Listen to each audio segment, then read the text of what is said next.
سب سے اولا وہ اعلیٰ ہمارا نبی، سب سے بالا وہ اعلیٰ ہمارا نبی، اپنے مولا کا پیارا ہمارا نبی، دونوں عالم کا دولا ہمارا نبی، خلق سے اولیاء، اولیاء سے رسول اور رسولوں سے اعلیٰ ہمارا نبی، بجھ گئی جس کے آگے سبھی مشعلیں، شمع وہ لے کر آیا ہمارا نبی، جس نے ٹکڑے کیے ہیں قمر کے وہ ہے نور وحدت کا ٹکڑا ہمارا نبی، کون دیتا ہے دینے کو منہ چاہیے، دینے والا ہے سچا ہمارا نبی، سب چمک والے اجلوں میں چمکا کیے، اندھے شیشوں میں چمکا ہمارا نبی، غمزدوں کو رضا مجدہ دیجئے کہ ہے بے کسوں کا سہارا ہمارا نبی۔ آج کی یہ محفل دستار بندی کے موقع پر ختم نبوت کے عنوان سے انعقاد پذیر ہے۔ یہ عنوان انتہائی اہم بھی ہے اور بہت نازک بھی ہے۔ اسی مناسبت سے میں نے قرآن مقدس کی 2 آیات اور سیاہ ستہ سے ایک حدیث مبارکہ تلاوت کرنے کا شرف حاصل کیا ہے۔ اللہ تبارک و تعالی اس کے متعلق مجھے حق کہنے اور آپ تمامی حضرات کو حق سن کر اس پر عمل کرنے اور اسے عام کرنے کی توفیق عطا فرمائے۔ ہم لوگ جس نبی کا کلمہ پڑھتے ہیں، لا الہ الا اللہ محمد الرسول اللہ صلی اللہ علیہ وآلہ وسلم، کلمہ پڑھنے کے بعد صرف کلمہ پڑھ کر کوئی جنت میں نہیں جا سکتا اس وقت تک جب تک وہ کلمے کے تقاضے کو پورا نہ کرے۔ اگر کلمے کے تقاضے کو پورا نہ کیا گیا تو جنت نصیب نہیں ہوگی، اور کلمے کے بہت سارے تقاضے ہیں، اور کلمے کے تقاضوں میں سے اہم تقاضے یہ ہیں کہ اللہ کے رسول صلی اللہ علیہ وآلہ وسلم جو لے کر آئے تھے، جو کچھ لے کر آئے تھے، جو ضروریات دین ہم جسے کہتے ہیں، جو ہمارے عقائد ضروریہ ہیں، اللہ کے رسول علیہ الصلوۃ والتسلیم اللہ کی طرف سے جو کچھ بھی لے کر آئے تھے، ان سب کی دل سے تصدیق کرنا اور زبان سے اعلان کرنا یہ ہر مسلمان پر فرض ہے، لازم ہے۔ ہم لوگ اپنے نبی سے عشق کا دعویٰ کرتے ہیں، ہم اپنے نبی سے محبت کا دعویٰ کرتے ہیں، نبی کے نام پر جان دینے کی بات کرتے ہیں، نبی کے نام پر اولاد قربان کرنے کی بات کرتے ہیں، نبی کے نام پر مال قربان کرنے کی بات کرتے ہیں، اور کرتے بھی ہیں ماشاءاللہ، مجھے انکار نہیں ہے، لیکن یاد رکھیے اللہ کے رسول علیہ السلام سے جب ہم عشق کرتے ہیں تو رسول اللہ کے بارے میں کیا کیا عقیدہ رکھنا ضروری ہے، کون کون سا عقیدہ رکھنا فرض ہے۔ جب ہمیں یہی پتہ نہیں ہوگا تو پھر ہم اپنے آقا سے سچا عشق کیسے کر سکیں گے۔ میں یہاں کے منتظمین کو مبارکباد پیش کرتا ہوں کہ انہوں نے موجودہ دور کی ضرورت کو سامنے رکھتے ہوئے انتہائی اہم عقیدے پر آج کانفرنس منعقد کی ہے۔ یاد رکھیں اسلام دشمن طاقتیں مسلمانوں میں فرقہ واریت کو فروغ دیتی ہے اور پھر اس کے بعد مسلمانوں کو ٹکڑوں میں تقسیم کرتی ہے، نئے نئے عقیدے ہمارے درمیان پھیلائے جاتے ہیں تاکہ مسلمان آپس میں ایک دوسرے سے لڑائی جھگڑا کرے، ایک دوسرے سے اختلاف کرے۔ یاد رکھیے کہ جتنے نئے عقائد ہندوستان میں 1857 کے بعد رائج کیے گئے ہیں، یہ سارے نئے عقائد ہمارے ایمان کو کھوکھلا کرتے ہیں، ہمارے ایمان کو دیمک کی طرح چاٹ جاتے ہیں، ہمیں اللہ اکبر ایمان سے بے ایمانی کی طرف لے کر کے جاتے ہیں۔ اس میں سے عقیدہ یہ بھی ہے اللہ اکبر، اللہ کے رسول علیہ السلام کے بارے میں یہ عقیدہ رکھنا کہ معاذ اللہ حضور علیہ السلام کے بعد بھی کوئی نبی آ سکتا ہے، استغفر اللہ۔ یاد رکھیے ایک بات اچھی طرح یاد رکھیے، اب دھیان سے آپ کو سننا ہے میری قوم کے جوانوں، ہم عمل کتنا بھی کر لیں اگر عقیدے کے معاملے میں مضبوط نہیں ہے تو یاد رکھیے عمل کام نہیں آئے گا، اور اللہ نہ کرے اگر عمل کے معاملے میں کوئی کمزوری رہ گئی، عمل کے معاملے میں کوئی کمزوری رہ گئی اور عقیدہ مضبوط تھا تو عقیدے کی مضبوطی کے صدقے میں عمل کی کمزوری کو پورا کیا جا سکتا ہے، مگر عقیدے کی کمزوری عمل کبھی پورا نہیں کر سکتا، اس لیے عقائد درست ہونا بے پناہ ضروری ہے۔ اللہ اکبر، یہ بات کہی گئی، کہنے والوں نے کہا کہ محمد الرسول اللہ کے بعد کوئی نیا نبی پیدا ہوگا تو ان کی خاتمیت میں فرق نہیں آئے گا۔ اللہ اکبر، ایک دجال نے یہ لکھا کہ نبی کے بعد بھی کوئی نبی نیا آ سکتا ہے، اور دوسرے دجال نے کہا جب آ سکتا ہے تو میں نبی بن کر کے آ گیا۔ اللہ اکبر، اپنے آپ سے پوچھنا چاہتا ہوں، ایک کے بعد دوسرے کی ضرورت کیوں پیش آتی ہے؟ ایک کے بعد دوسرے کی ضرورت کیوں پیش آتی ہے؟ اللہ اکبر، مثال کے طور پر پہلے نے کام مکمل نہیں کیا، پہلے نے کام مکمل نہیں کیا تو دوسرا آتا ہے کہ وہ مکمل کرے، تیسرا آتا ہے کہ وہ مکمل کرے، لیکن جب کام مکمل ہو جاتا ہے تو پھر اللہ اکبر کسی کی ضرورت نہیں رہ جاتی، کسی کی حاجت نہیں رہ جاتی۔ اللہ اکبر، یاد رکھیے اسلام لے کر کے سب سے پہلے سیدنا آدم علیہ السلام تشریف لائے، اور کم و بیش 1,24,000 جتنے انبیاء تشریف لائے سب نے اسلام کی دعوت پیش کی، اور سب کا ایک ہی پیغام تھا، اللہ ہے اور ایک ہے، اللہ ہے اور ایک ہے، اللہ ہے اور ایک ہے، اللہ ہے اور ایک ہے، اللہ ہے اور ایک ہے، سب نے یہی دعوت دی۔ اللہ اکبر، آدم تشریف لائے، اللہ ہے ایک ہے، داؤد آئے، اللہ ہے ایک ہے، ایوب آئے، اللہ ہے ایک ہے، یوسف آئے،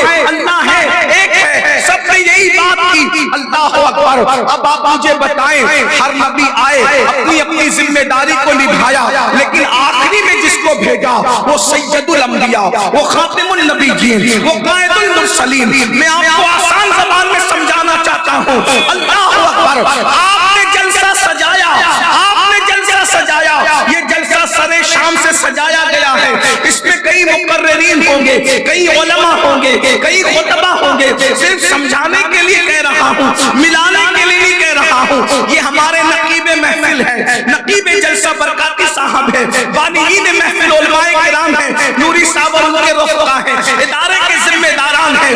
آپ مجھے بتائیں، ابن ناظم صاحب ہیں، ہوشیار ناظم کون ہوتا ہے آپ کو بتاؤں؟ اگر بات سمجھ میں آئے گی تو میری تائید کرنا۔ ہوشیار ناظم کون ہوتا ہے؟ وہ ترتیب سے رکھتا ہے، پہلے ہلکا شاعر ہوگا، پھر اس کے بعد اس سے اچھا شاعر ہوگا، اور آخری میں سب سے بہترین شاعر ہوگا۔ اسی طرح پہلے کسی طالب علم کی تقریر ہوگی، اس کے بعد مقامی مقرر کی تقریر ہوگی، اس کے بعد سب سے بہترین علم والے کی تقریر ہوگی۔ کیوں؟ اس لیے کہ جو بھی عنوان ہوگا اس عنوان میں اگر پہلے مقرر نے کمی کر دی تو دوسرا اس کو پوری کرے گا، دوسرے نے کمی کر دی تو تیسرا پوری کرے گا، تیسرے نے کمی کر دی تو جو آخری میں آئے گا وہ سارے عنوانوں کو کور کر لے گا، اور آخری میں آنے والا اتنی بڑی بات کہہ دے گا اب اس سے بڑی بات کوئی کہہ نہیں سکتا، یعنی عنوان کا حق ادا کر دے گا، اور جو عنوان کا حق ادا کر دے اس کے بعد ہوشیار لوگ کہتے ہیں جب عنوان کا حق ادا ہو گیا اب کسی کی ضرورت نہیں ہے، اب محفل کو ختم کر دیا۔ نعرہ تکبیر، نعرہ رسالت، تاجدار ختم نبوت، تاجدار ختم نبوت، عقیدہ ختم نبوت، عظمت مصطفیٰ، رفعت مصطفیٰ، شوکت مصطفیٰ، مذہب اسلام، پیغمبر اسلام حضور سید صاحب قبلہ۔ اگر بات سمجھ میں آئی تو توجہ فرمائیں، میری قوم کے جوانوں، جب جلسے والے سب سے بڑی بات کہنے والے مقرر کے بعد جلسہ جاری نہیں رکھتے، کیونکہ اب اگر اس کے بعد کوئی آئے گا تو اس سے بڑا آنا چاہیے اور اس سے بڑی بات کہنے والا آنا چاہیے۔ اگر مقرر خصوصی کے بعد کوئی مدرسے کا بچہ چھوٹا سا طالب علم لا کے کھڑا کر دو تو محفل کامیابی کی بجائے ناکام ہو جائے گا، لوگ اٹھ کر کے چلے جائیں گے، لوگ کہیں گے کیا موڈ خراب کر دیا، اتنی اچھی تقریر ہوئی اس کے بعد اس کو کھڑا کر دیا، اتنا اچھا کلام پڑھا اس کے بعد اس کو کھڑا کر دیا۔ بولو جلسوں کو لوگ نام رکھتے کہ نہیں رکھتے؟ جلسے ناکام کیوں ہوتے ہیں؟ جب بڑی بات ہونے کے بعد بھی پھر کسی اور کو ایرے گہرے نتو خیرے کو لایا جاتا ہے۔ اب آپ توجہ توجہ فرمائیں، قدرت نے بھی یہ محفل سجائی، قدرت نے بھی ایک محفل سجائی، اور وہ محفل کون سی تھی؟ وہ محفل کائنات کی محفل تھی۔ ستاروں کی انجمن سجائی، آسمان کا شامیانہ لگایا، زمین کا فرش بچھایا، درختوں کو پتیوں سے سجایا۔ ستاروں کی انجمن ہے، شفق کا جمال ہے، افق کی سرخی ہے، بلکاتی ہوئی ندیاں ہیں، شبنم کا اللہ اکبر اس کی نزاکتیں ہیں، رات کی سیاہ چادر ہے، صبح کا اجالا ہے، بھوروں کی آواز ہے، کلیوں کا تبسم ہے، پھولوں کی مسکراہٹ ہے، صبح کا سویرا ہے۔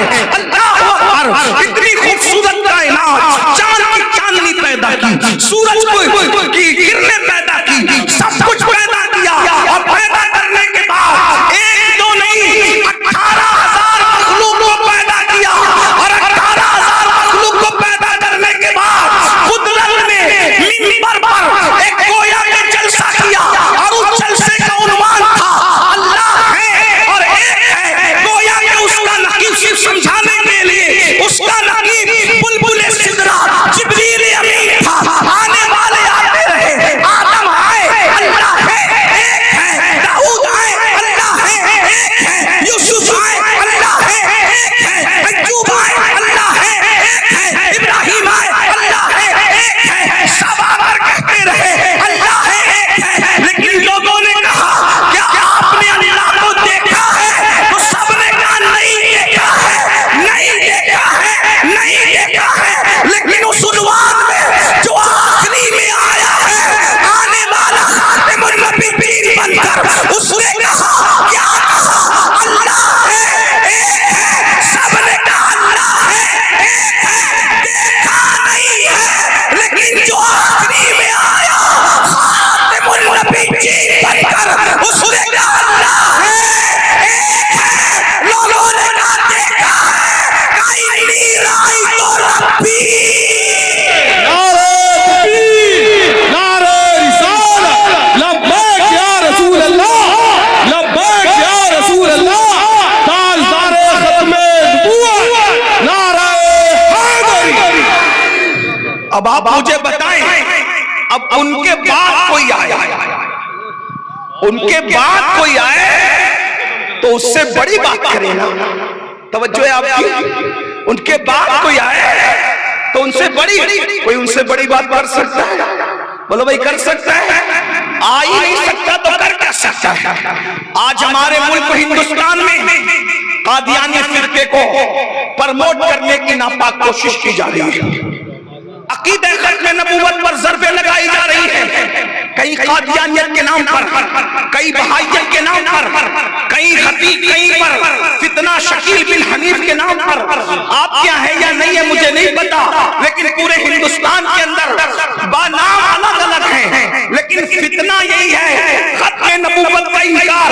اب میں لوگوں سے پوچھتا ہوں، ارے میرے نبی کے بعد نیا نبی لانے والوں ذرا بتاؤ، کیا جب میرے نبی نے کہہ دیا انی رأیت ربی کہ میں نے اپنے رب کو دیکھا، تو اس سے بڑی بات کوئی کہہ سکتا ہے کہ بتاؤ؟ وہ نہیں کہہ سکتا، تو پھر جو کہہ نہیں سکتا اس کو آنے کا حق بھی نہیں ہے۔ اس لیے یاد رکھنا، ہمارے نبی کے بعد نہ کوئی نبی آ سکتا ہے نہ آئے گا۔ جو نبی کے آنے کو ممکن مانے وہ بھی کافر ہے، اور جو کہے آ گیا وہ بھی کافر ہے۔ اللہ اکبر، مجھے بتاؤ اللہ اللہ بات تو اتنی بڑی کی انہوں نے، لیکن ساتھ میں جو معجزہ لے کر آئے اسے قرآن مقدس کہتے ہیں۔ اب ان کے بعد 3 سطر بھی قرآن کی طرح کوئی ایسی لا نہیں سکتا۔ تب لوگوں کو ایسا نبی چھوڑ کر کوئی جعلی نبی چاہیے، معاذ اللہ۔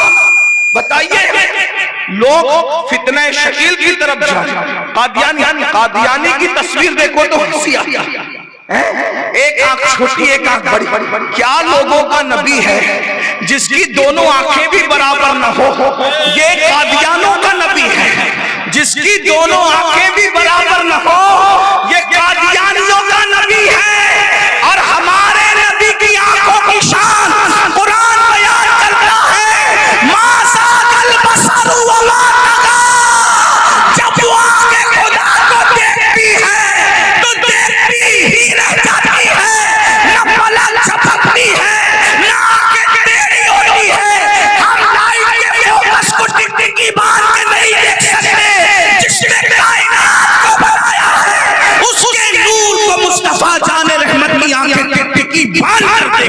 اور میرے امام کہتے ہیں کس کو دیکھا یہ موسیٰ سے پوچھے کوئی، کس کو دیکھا یہ موسیٰ سے پوچھے کوئی، آنکھ والوں کی ہمت پہ لاکھوں سلام۔ اور ایک بات بتاؤں، ہمارے نبی کو تو اللہ نے اتنا خوبصورت بنایا ہے، کوئی اتنا خوبصورت کوئی ان جیسا خوبصورت بھی نہیں ہو سکتا۔ ہم اتنا خوبصورت نبی چھوڑ کر کسی ایسے کانے کی طرف توجہ کریں۔ میری قوم کے جوانوں سوچو تو اپنے نبی کے حسن کا عالم کیا۔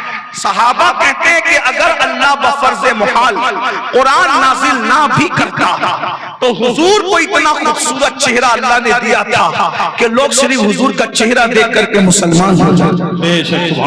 حضور کتنے خوبصورت، ابھی شکیل بن حنیف ہو یا قادیانی ہو یا کوئی اور ہو یا آگے کے دور میں بھی اور کوئی کھڑا ہوگا، کیا اپنے نبی سے بھی زیادہ کوئی خوبصورت لا سکتا ہے؟ ارے جھوٹ بک سکتے ہو، انگریزوں کی ایما پر نبوت کے جھوٹے دعوے کر سکتے ہو، بڑی بڑی ہانک سکتے ہو، گندی گلیز باتیں کر سکتے ہو۔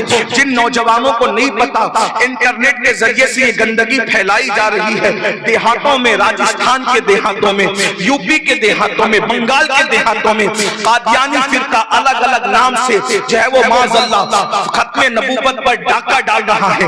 لیکن میں آپ کو بتاؤں، ہم اپنے نبی کو چھوڑ کر کدھر جائیں گے میرے بھائی؟ اپنے نبی کا حسن اتنا خوبصورت ہے، اللہ اکبر۔ ارے کوئی ان جیسا کیا ہو سکتا ہے؟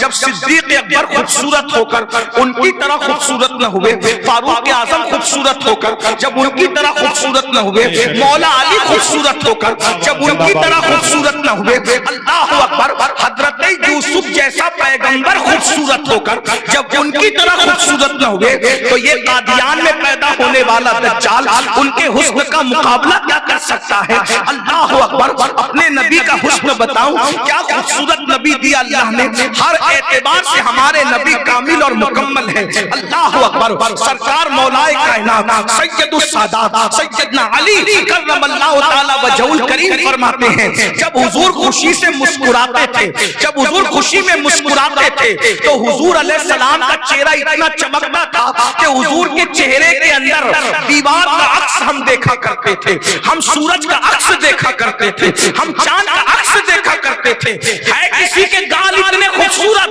کہ گالوں میں کسی کا عکس نظر آئے، جیسے آئینے میں چہرے نظر آتے ہیں۔ حضور کے گال اتنے شفاف تھے، خوشی کے موقع پہ یوں چمکتے تھے کہ دیوار اور چاند اور سورج مصطفیٰ جان رحمت کے چہرے میں تیرتے نظر آتے تھے۔ حسن کا عالم یہ تھا، اللہ اکبر، خوبصورتی کا عالم یہ تھا۔ اور جتنے لوگوں نے نبوت کے دعوے کیے، ان میں سے کوئی بھی ایک ایسا نہیں۔ شروع دن سے مسلمہ کذاب نے سب سے پہلے اس امت میں نبوت کا جھوٹا دعویٰ کیا، سیدنا صدیق اکبر کے دور میں۔ اور یاد رکھنا، جو نبوت کا دعویٰ کرے، اسلام کہتا ہے اس سے دلیل بھی پوچھنے کی اجازت ہے کہ تو نبی ہے، اس کی دلیل کیا ہے۔ اگر آپ دلیل پوچھو گے تو بھی کافی ہو جاؤ گے۔ کیوں دلیل پوچھنے کی ضرورت کیا ہے؟ جب اللہ نے قرآن میں کہہ دیا ما کان محمد ابا احد من رجالکم ولکن رسول اللہ وخاتم النبیین، محمد صلی اللہ علیہ وآلہ وسلم تمہارے مردوں میں سے کسی کے باپ نہیں، حضور مردوں میں کسی کے باپ نہیں، تمہارے مردوں میں کسی کے باپ۔ یہ آیت مدح میں نازل ہوئی، حضور کی تعریف میں نازل ہوئی۔ جب محمد صلی اللہ علیہ وسلم مردوں میں کسی کے، حالانکہ مردوں کا باپ ہونا تو خوبی کی بات ہے، لیکن یہ مدح میں آیت نازل ہو رہی ہے اور کیا کہا جا رہا ہے؟ محمد صلی اللہ علیہ وآلہ وسلم تمہارے مردوں میں سے کسی کے باپ نہیں ہے۔ مطلب کیا؟ مرد کہتے ہیں بالغ لڑکے کو، جو لڑکا بالغ ہو جاتا ہے اب وہ لڑکا نہیں رہتا بلکہ وہ کیا ہو جاتا ہے؟ مرد ہو جاتا ہے۔ تو حضور علیہ السلام کے دو شہزادے تھے، دو بیٹے تھے، اور ایک روایت کے مطابق 3 بیٹے تھے۔ ٹھیک ہے، اللہ کے رسول علیہ السلام کے 2 یا 3 بیٹے تھے، لیکن کثرت سے جو جمہور کا قول ہے وہ یہ کہ حضور علیہ السلام کے 2 بیٹے تھے، اور دونوں کے مزاروں کی زیارت میں نے کی ہے۔ ایک کا مزار سیدہ خدیجہ الکبریٰ کے قدموں میں ہے، ہیں جن کا نام قاسم ہے، اور قاسم کی بنیاد پر حضور کو ابو القاسم کہا جاتا ہے، اور دوسرے کا مزار اللہ اکبر جنت البقیع میں ہے، ابھی بھی وہ مزار موجود ہے، قربان جائیں اللہ اکبر۔ کتنے مزارات مٹ چکے لیکن یہ مزار کی نشاندہی ابھی بھی ہوتی ہے، کیونکہ جو ہے وہ قد کے اعتبار سے وہ مزار چونکہ ننھے بچے کا ہے تو وہ مختصر ہے، تو اس کو دیکھ کر اندازہ ہوتا ہے کہ کسی بچے کا مزار ہے، اور وہ مزار میرے آقا کے شہزادے حضرت سیدنا ابراہیم کا مزار ہے، ابراہیم ابن محمد کا مزار ہے۔ تو آقا علیہ السلام کے دونوں شہزادے بالغ نہیں ہوئے، تیسرے کا بھی ذکر ہے لیکن اس طرف نہیں جاتا، بالغ نہیں ہوئے، وہ نابالغی میں دنیا سے تشریف لے گئے۔ کیوں؟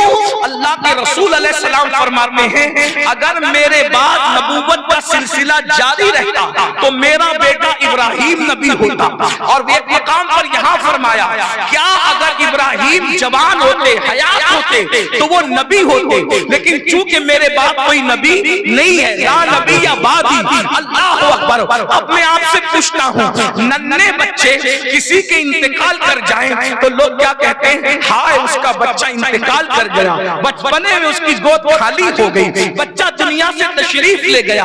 اب آپ سے پوچھتا ہوں میرے بھائی جب تم اپنے دوست کے ننھے سے بچے کی موت نہیں دیکھ سکتے تو اللہ اکبر، اللہ نے جس کو اپنا محبوب بنایا ہو، جس کو وجہ تخلیق کائنات بنایا ہو، اپنی قدرت کا شاہکار بنایا ہو، ان کی رضا میں اپنی رضا رکھے۔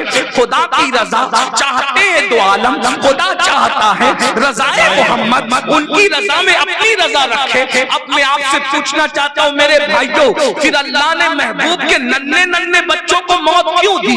ذرا یہ بھی تو غور کریں، اللہ نے محبوب کے ننھے ننھے بچوں کو موت کیوں دی؟ اور محبوب نے بھی دعا نہ کی اللہ میرے ننھے بچوں کو موت سے ہمکنار نہ کر، ان کو جوان کر دے، بڑا کر دے۔ کیوں؟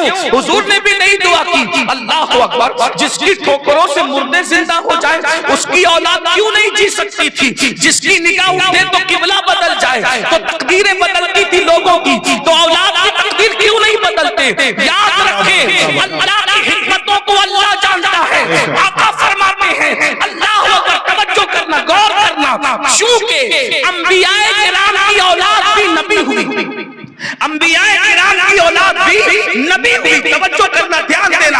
ابراہیم علیہ السلام نبی، ان کے بیٹے اسحاق نبی، ان کے بیٹے اسماعیل نبی، اسحاق نبی، ان کے بیٹے یعقوب نبی، یعقوب نبی، ان کے بیٹے یوسف نبی، اسی طریقے سے بہت سارے انبیاء نبی تھے، ان کے بیٹے بھی نبی ہوئے۔ اب میرے آقا علیہ السلام کا کوئی بیٹا جوان ہوتا، توجہ، جوان ہوتا اور جوان ہو کر نبی نہ ہوتا تو کیا ہوتا؟ ختم نبوت نہ رہتی۔ اللہ اکبر، اللہ اکبر، توجہ فرمائے، کوئی جوان ہوتا اور جوان ہو کر کے نبی بن جاتا تو ختم نبوت نہ رہتی، اور اگر نبی نہ ہوتا تو لوگ کہتے ہیں اس فضیلت میں فلاں نبی آگے بڑھ گئے کہ ان کا بیٹا تو نبی ہوا، ان کا بیٹا نبی نہیں ہوا۔ توجہ ہے؟ ایک عالم اس کا بیٹا بھی عالم، اور ایک عالم ان کا بیٹا عالم نہیں، تو لوگ کیا کہتے ہیں؟ یہ عالم زیادہ شان والا ہے کہ یہ بھی عالم اور اس کا۔ بات سمجھ میں آتی ہے کہ نہیں آتی؟ بات سمجھ میں آتی ہے کہ نہیں آتی؟ توجہ، اگر نبی نہ ہوتے تو لوگ کیا کہتے ہیں؟ ابراہیم نبی، ان کا بیٹا نبی، اسحاق نبی، ان کا بیٹا نبی، محمد نبی، ان کا بیٹا نبی نہیں۔ تو فضیلت ادھر لوگ اس طرح کی بات کر سکتے تھے، کہنے والے کچھ بھی کہہ سکتے تھے، ہم نہیں کہتے لیکن کہنے والے کہہ سکتے تھے۔ اور اگر نبی ہوتا تو ختم نبوت نہ رہتی، تو قدرت نے گویا کہ اعلان کیا محبوب تیری فضیلت کو بھی قائم رکھیں گے، تیری فضیلت کو بھی قائم رکھیں گے، اور ختم نبوت کو بھی قائم رکھیں گے۔ فضیلت اس طرح قائم رہے گی کہ بالغ ہونے سے پہلے تیرے بیٹوں کو اپنے پاس بلا لیں گے، نہ جوان ہوں گے نہ نبی ہوں گے تو تیری شان بھی باقی رہے گی، اور جب نبی نہیں ہوں گے تو ختم نبوت پر تاج بھی محبوب محبوب ہمیں تیرے بیٹے کو بچپنے میں دنیا سے اٹھانا تو گوارا ہے، لیکن ختم نبوت کا تاج تیرے سر ہی جچے گا، کسی اور کے سر یہ تاج نہیں رکھا جائے گا۔ اب بتاؤ جھوٹے نبیوں کی باتوں پہ پھسلنے والے، دنیا کے پیسوں پہ پھسلنے والے، ارے جب نبی کا بیٹا ابراہیم اور قاسم نبی نہیں ہو سکتے کیونکہ ختم نبوت ہو چکی، تو قادیان کا کوئی دجال نبی کیسے ہو سکتا ہے؟ غور فرما، جب نبی کی اولاد نبی نہیں ہوئی، آپ سے پوچھتا ہوں، آقا فرماتے ہیں اے علی تو میرے لیے ایسا ہی ہے جیسے میرے لیے ایسا ہی ہے جیسے موسیٰ کے لیے ہارون، تو میرے لیے ایسا ہی ہے جیسے موسیٰ کے لیے، موسیٰ کا بھی بھائی تھا، تو میرا بھائی ہے، اخی رسول ہے، تو میرے لیے ایسا ہی ہے جیسے موسیٰ کے لیے ہارون، مگر تو نبی نہیں ہے، کیوں؟ کیونکہ میرے بعد نبوت نہیں ہے۔ پھر فرمایا میرے بعد اگر کوئی نبی ہوتا تو عمر ابن خطاب نبی ہوتے، لا نبی بعد، مگر عمر بھی نبی نہیں ہوئے۔ اللہ اکبر۔ پھر غور کیجئے، امام حسن بھی نبی نہیں ہوئے، امام حسین بھی نبی نہیں ہوئے، صدیق اکبر بھی نبی، جب اتنی بڑی بڑی ہستیاں نبی نہیں ہوئی تو وہ قادیان کا دجال جو ایک رات میں 100 مرتبہ پیشاب کرنے اٹھتا تھا،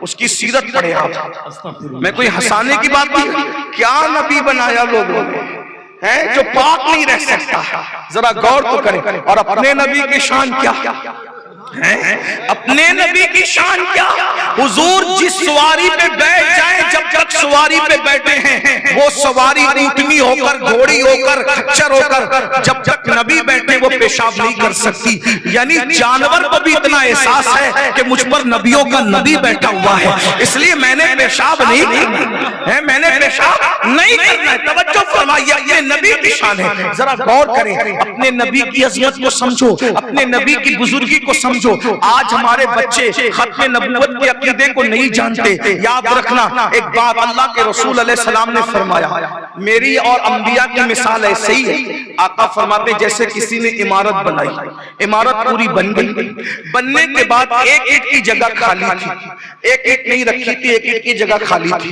تو جو بھی اس عمارت کو دیکھتا آ کر کے دیکھتا اور حیرت کرتا کتنی خوبصورت عمارت ہے، اور ایک ایک کی جگہ خالی، یعنی دیوار میں ایک ایک نہیں لگی ہوئی ہے، عمارت بڑی خوبصورت ہے لیکن ایک ایک نہیں ہے دیوار میں، ایک ایک کی جگہ خالی ہے۔ آقا فرماتے ہیں میں وہ آخری اونٹ ہوں نبوت کی جو میں نے اس عمارت کو مکمل کر دیا۔ اب غور فرمائیں، جب کوئی عمارت مکمل ہو جائے تو عمارت مکمل ہونے کے بعد اب اس کے اندر کوئی اینٹ لگ سکتی ہے؟ بولو بھائی، بات سمجھ میں آتی ہے؟ جب عمارت بن گئی تو اب نئی اینٹ لگ سکتی ہے؟ بولو اینٹ لگ سکتی ہے؟ نہیں لگ سکتی۔ اب کوئی اینٹ لائے گا تو کیا کرے گا؟ عمارت کا حسن نہیں بڑھائے گا بلکہ وہ عمارت کے اندر عیب پیدا کرے گا۔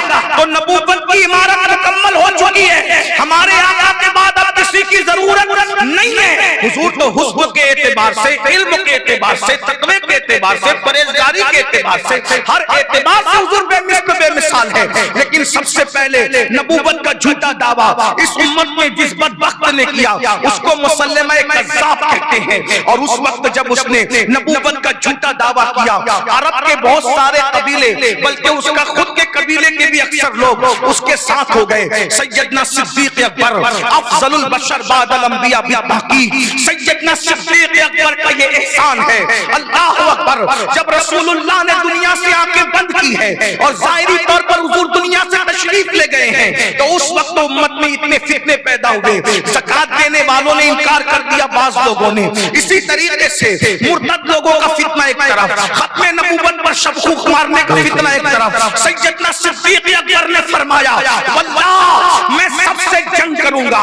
یہ صدیق اکبر، پتہ چلا مسلک کی سب سے پہلی جنگ، توجہ کرنا، مسلک کی سب سے پہلی جنگ جس نے لڑی ہے اسے افضل البشر بعد الانبیاء بالتحقیق صدیق اکبر کہا جاتا ہے۔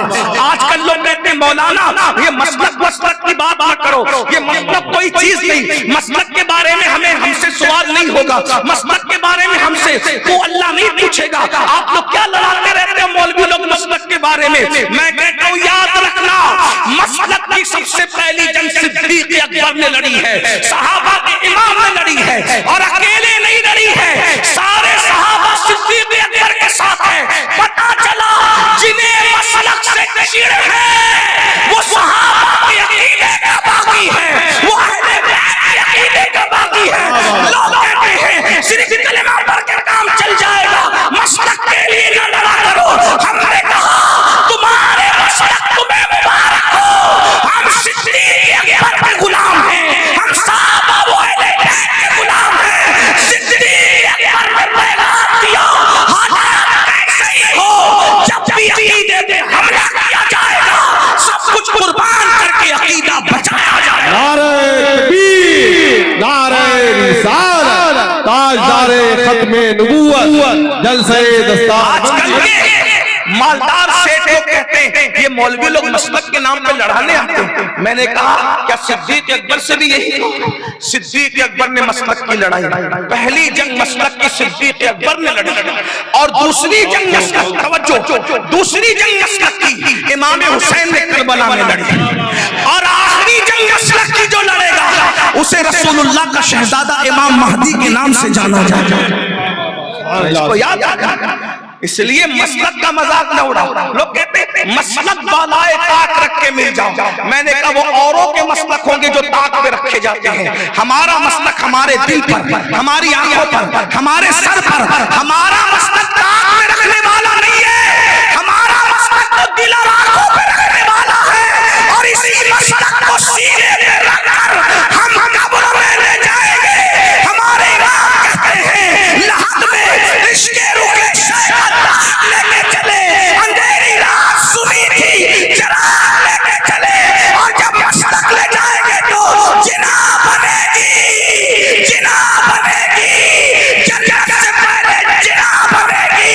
محبان چار یار کی قبر جو اپنے سینوں میں یہ چار باہر لے کے چلے۔ نعرہ تکبیر، نعرہ رسالت، مسلک امام احمد رضا، مسلک امام احمد رضا، نعرہ تکبیر، نعرہ رسالت، تحفظ ختم نبوت کانفرنس، حضرت علامہ مولانا امین القادری صاحب قبلہ، نعرہ تکبیر۔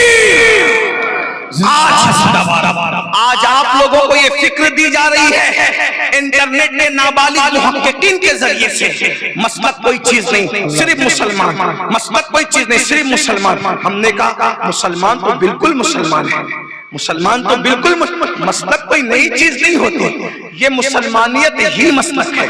اور کس طرح ہے؟ ایک آسان بات، پہچان کے لیے بنتے ہیں مسلک کے نام، جیسے ایک نشانی، ایک دکان۔ آپ کے گاؤں کا نام کیا ہے؟ گفتار گنج، نام بھی اچھا ہے، گفتاری گفتار، ہاں گفتار کے ساتھ ساتھ ندائے حبیب بھی ہے، ندا کا تعلق بھی گفتار ہی سے ہے، یعنی کہ اسی کے اندر ہے۔ ہاں ندائے حبیب، ندا کا تعلق بھی گفتار سے ہے۔ اقبال بڑا اپدیشک ہے، من باتوں میں موہ لیتا ہے، گفتار کا غازی بن گیا، کردار کا غازی بن نہ سکا۔ لیکن آپ گفتار والے بھی اور کردار والے بھی، تبھی تو اتنی ٹھنڈی میں ایسے جم کے بیٹھے ہو، اور میرے بھائی تو کھڑے ہو کے بھی سن رہے ہیں، اتنی دیر تک کھڑے ہونے سے پیر درد کرتے ہیں، لیکن تمہیں سلام و نبی کی محبت میں کھڑے ہو کے سن رہے ہیں۔ اللہ تبارک و تعالی جو بیٹھے ان کو بھی، جو کھڑے ان کو بھی، قیامت کے دن اللہ رب العزت کھڑے ہونے سے محفوظ کر لے۔ جس دن 50,000 سال تک لوگوں کو کھڑے ہونا ہوگا، نبی کی محفل میں بیٹھنے والوں کو اللہ کھڑے ہونے سے محفوظ کر لے۔ میں عرض کیا کر رہا تھا، گفتار گنج میں ایک دکان تھی جہاں پر دیسی گھی ملتا تھا، اوریجنل پیور دیسی گھی ملتا تھا، وہ گفتار گنج میں۔ اللہ اکبر۔ اب ہوا کیا؟ ہوا یہ کہ اس کے بازو میں قریب میں ایک اور گھی کی دکان کھل گئی۔ جب گھی کی دکان کھلی تو اس میں جو ہے وہ ویسی خالصیت نہ رہی تو کیا ہوا، اس نے ویسے ہی گھی کی دکان کھولی تو دوسری دکان کھولنے والا بھی کہے گا دیسی گھی کی دکان، دیسی گھی کی دکان۔ تو جو پرانی دکان والا ہے وہ کیا کرے گا، بھائی جب اسی نام سے اس نے دکان کھول دیا تو اس کو کیا کرنا پڑے گا، وہ اپنی دکان کے لیے کوئی پہچان مقرر کرے گا۔ مثال کے طور پہ ایک جھنڈا لگا دیا، ایک جھنڈا لگا دیا، مطلب یہ اب بچوں کو اگر ننھے ننھے ناسمجھ بچوں کو بھیجنا، اماں کو تو پتا ہے کہ دیسی گھی کہاں ملتا ہے، ابا کو بھی پتا ہے دیسی گھی کہاں ملتا ہے، لیکن بچوں کو بھی کام کے لیے بھیجنا پڑتا ہے، اجنبی لوگوں سے بھی کہنا پڑتا ہے وہاں گھی اچھا ملتا جاؤ۔ اب ایک کی بجائے دو دکان ہو گئی تو پرانی دکان والے نے اسی نام سے دکان کھولا تو پرانے دکان والے نے جھنڈا لگا دیا۔ ایک سال پہلے اماں کہتی تھی جا بیٹا دیسی گھی کی دکان جو اپنے محلے میں گفتار کرتے ہیں وہاں سے گھی خرید کے لا، لیکن ایک سال کے بعد کہنے لگی بیٹا جو دیسی گھی کی دکان پہ ہرا جھنڈا ہے، دیکھو پہچان ایک بڑی کہ نہیں بڑی، ہرا جھنڈا ہے نا وہاں سے خرید کر کے لانا۔ کیوں؟ جب ہرے جھنڈے کی علامت کب تک بیان نہیں کرنی پڑی، کب تک بیان نہیں کرنی پڑی، جب تک دوسری دکان نہیں کھلی تھی۔ جب دوسری دکان کھل گئی اور اس میں ملاوٹ ہے تو پھر نشانی کس نے لگائی، دوسرے نے نہیں لگائی بلکہ پہلی دکان کو ہی نشانی لگانی پڑی۔ اور کیا نشانی لگی، اللہ اکبر، ہرا جھنڈا۔ تو بچے نے نادانی سے کہا امی کیا دیسی گھی کی دکان کہنا کافی نہیں ہے؟ تو اس کے سر پہ ماں نے شفقت کا ہاتھ رکھ کے کہا للہ تجھے سمجھتا نہیں ہے، ننھے بچے تجھے سمجھتا نہیں ہے، پیارے چھوٹو تجھے سمجھتا نہیں ہے، منہ تجھے سمجھتا نہیں ہے، جب تک دکان ایک تھی تو صرف دیسی گھی کی دکان کہنا کافی تھی، اب جب دکان دو ہو گئی اور دوسری بھی اگر دیسی گھی کی ہوتی تو کوئی فرق نہیں پڑتا، یہ ملاوٹ والی بات آ گئی تو پھر اس نے اپنی پہچان کے لیے ہرا جھنڈا لگایا۔ اب ہمیں ملاوٹ کے گھی سے بچنا ہے تو ہرے جھنڈے کا تذکرہ کرنا ضروری ہوگا، تبھی گھر میں دیسی گھی آ سکے گا۔ اس کے بعد چند دنوں کے بعد بازو میں پھر تیسری دکان کھلی اور تیسری دکان والے نے یہ ہوشیاری کی گھی کی دکان بھی ہرا جھنڈا بھی ساتھ میں۔ اب پہلی دکان والے کو پھر تکلیف آئی، یہ مکار شیطان بازو میں آیا، اب میں کیا کروں، اس لیے کہ جمہوری ملک ہے کچھ کر نہیں سکتا، نہ جھنڈا ہٹا سکتا نہ دکان ہٹا سکتا، تو اس نے کیا کیا، ہر ایک کے ساتھ ایک جھنڈا اور لگا دیا سفید۔ اب امی دوسرے سال کہنے لگی میرے بیٹے وہ جو گھی کی دکان پہ جانا نا دیسی گھی کی، جہاں ہرا سفید دو جھنڈے لگے ہیں وہاں سے گھی لانا۔ بات سمجھنے میں سمجھانے میں کامیاب ہوا تو میرا آنا کامیاب ہوا، بات سمجھ میں آئی۔ پہلے رسول اللہ کے دور میں سبھی مسلمان تھے اور صرف مسلمان تھے، کوئی سنی نہیں تھا، کوئی شیعہ نہیں تھا، کوئی وہابی نہیں تھا، کوئی تبلیغی نہیں تھا، سب مسلمان تھے، کیونکہ رسول اللہ صلی اللہ علیہ وسلم کے دور میں سب مسلمان ایک تھے، لیکن مسلمانوں سے کچھ لوگوں نے الگ جماعت بنا لی۔ اللہ اکبر، مسلمان بھی کہتے تھے نبی کی توہین بھی کرتے تھے، مسلمان بھی کہتے تھے عذاب قبر کا انکار بھی کرتے تھے، تو اس وقت مسلمانوں نے کہا اب یہ نئی دکان جو کھلی ہے ملاوٹ کی، اس سے آنے والی قوم کو بچانے کے لیے ہمیں بھی کوئی نشانی مقرر کرے گی، تو اب مسلمان کے ساتھ ہو گیا سنی مسلمان۔